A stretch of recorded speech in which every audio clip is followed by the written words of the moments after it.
Thank you for joining this brief presentation on the Outpatient Mental Health Non-Participating Provider Request for Services form.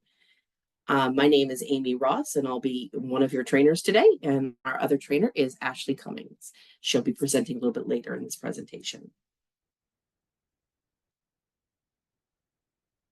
So our agenda for this training is some brief reminders about submitting the form. We'll go over a little bit of some details about the form, a form overview, and then we'll follow up with a live review of the form. So let's start off with reminders. So our first reminder is that Magellan's non-par policy states that all in-network provider options must be exhausted prior to authorizing a non-par provider. All outpatient non-par provider agreements must be requested prior to rendering services.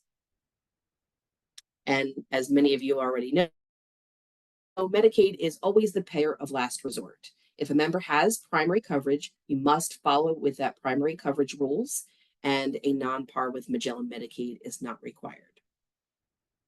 And if the non-par services are being rendered via telehealth, the physical location of a licensed enrolled site must be within 45 miles or 60 minutes of the member's home address. Providers are responsible for verifying the member's eligibility for health choices coverage through the PA Medical Assistance MA Promise Eligibility Verification System.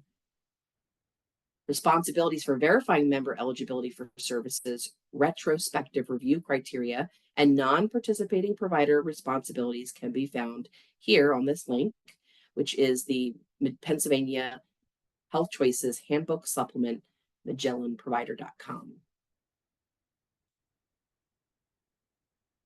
Let's go over some form overview.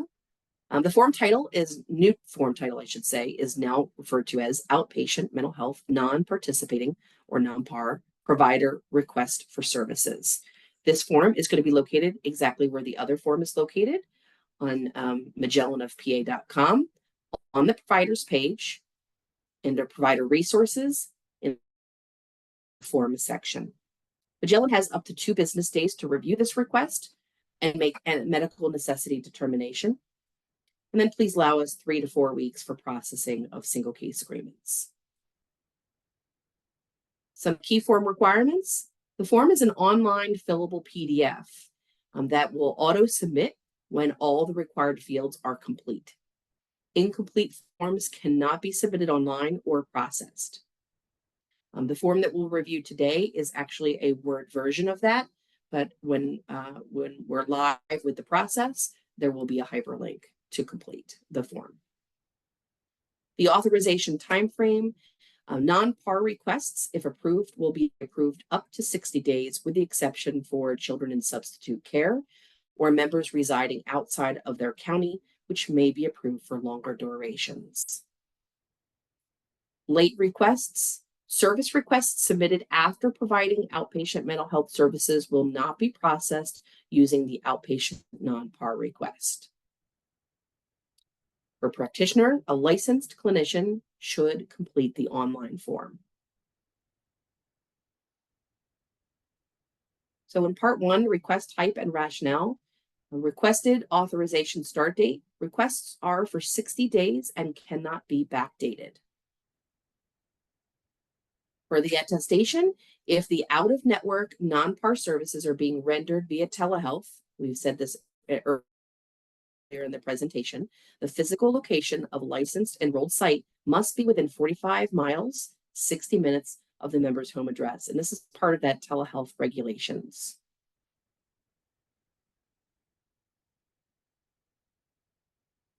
The section at the rationale for non-PAR request has some expanded areas that cover the address area. If a member is changing to a new address, that you can add the address of the member. And then under specialty service, we have a rationale section. The contact information, member's diagnosis. If the undiagnosed, please use illness unspecified, R69. For group or organization, provider MPI For groups, please include the owner of the tax identification number or TIN. And the Promise MAID, this needs to be specific to the provider type and specialty at the provider service location. If it's a group and practitioner need to hold the same enrollment.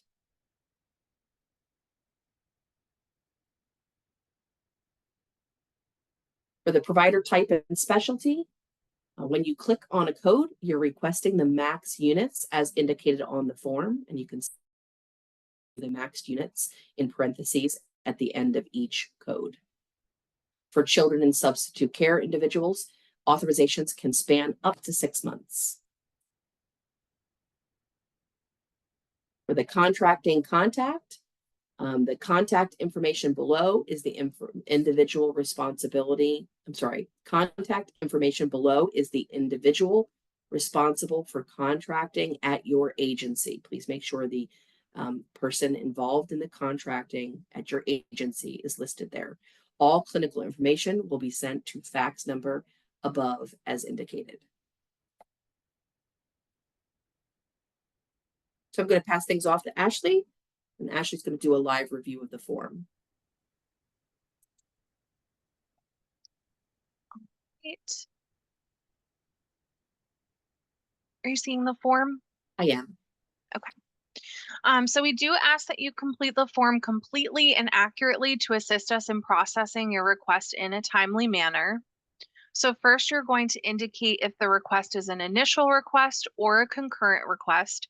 Members should be transitioned to an in-network provider within 60 days. So we do ask that any concurrent requests are utilized only for children placed outside of the county. You're also going to indicate if this form is being completed on behalf of an adult 18 years old or older, or a child under 18 years old, and you'll also indicate if that member is placed outside of their county. Please note that if the member is moving outside of their county, we ask that you assist them in transitioning their insurance to the new county to ensure they can receive services through an in-network provider. This next section covers why the request is being made. This is the reason the member needs treatment through an out-of-network provider, not a clinical reason for treatment. So these reasons include that there's no in-network providers in the area, they're continuing care for the next 60 days while they transition to an in-network provider, the member's transitioning to a new county, or there is some specialty need. If there is a specialty need, we do ask that you identify what that need is, such as a specific type of therapy the member needs to receive, so that we can follow up if need be. Okay, and this next section right here is the authorization start date. So we ask that you do not backdate anything past 2 days from when you're submitting the request. Anything prior to that would be a retro review. All requests are approved for up to 60 days, with the exception of members placed outside of their county in substitute care.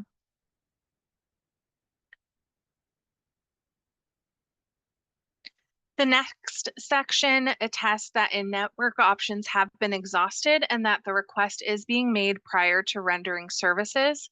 Magellan asks that you please identify all in-network providers who have been outreached and have noted no availability. If there are in-network providers found and the member needs assistance in finding an in-network option, please provide the appropriate member services number for their county and the Magellan of PA website. And those can be found right here.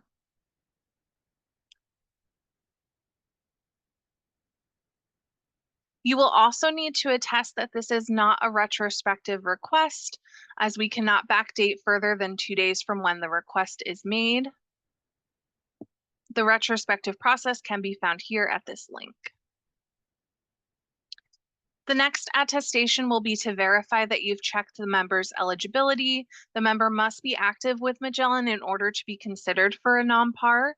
If the member has a primary insurance, they would be the first payer, and a non-par is not needed for outpatient services.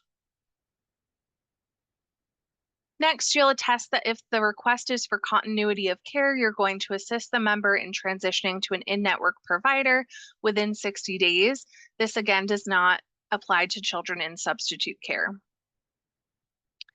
And lastly, you'll attest that if services are being provided via telehealth, but the physical location must be within 60 minutes of the member's home. This next section, we ask that you provide the full name, phone number, email, and fax number of the person completing this form. This is who Magellan will outreach with any concerns or questions about the form. Members county are going to choose the county for the members' eligibility. If they're placed outside of county, you are just going to choose where they're eligible. And then you'll fill in the member demographics as well. Next, you're going to enter the agency or group rendering services. Please be sure to enter credentials as well. You will need to include the NPI, license information, and tax identification number as well. Okay, and next we're going to go down to Promise and Medicaid ID. This is the MAID for the provider. You must be enrolled in Pennsylvania Medicaid in order to be considered for a non-par for outpatient services. And then next you're going to choose the services that you are requesting. You can choose all codes that are appropriate for your NPI and enrollment information. If the non-par is approved, Magellan will authorize the maximum number of units indicated by each code. So you can see here it says max unit is 1 for these codes. So any codes you choose will be the max units. Okay, and then we're going to scroll down through the rest of the units and come to the rendering provider site address. So this is going to be where the provider site location is and the billing address for the provider as well. If they're the same, you can put the same information in there. And then next, you're going to identify the contact person for the single case agreement. So this is who Magellan will outreach to sign the single case agreement and discuss rates. Please be sure to include their email and phone number as well. And you can also include any supporting documentation needed. And then just a note that completion of this form does not imply approval of the non-par request. Magellan will review the request within 2 business days and determine if it's approved or denied. Notification will be sent to the fax number that was provided on the form. If approved, we'll send the request to Magellan's network department to issue the non-par agreement. This agreement is required for billing and must be referenced for appropriate codes and modifiers. Failure to use those codes and modifiers will result in claims denials.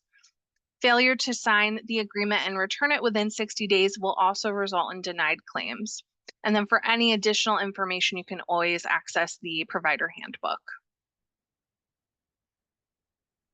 And that is it for the form.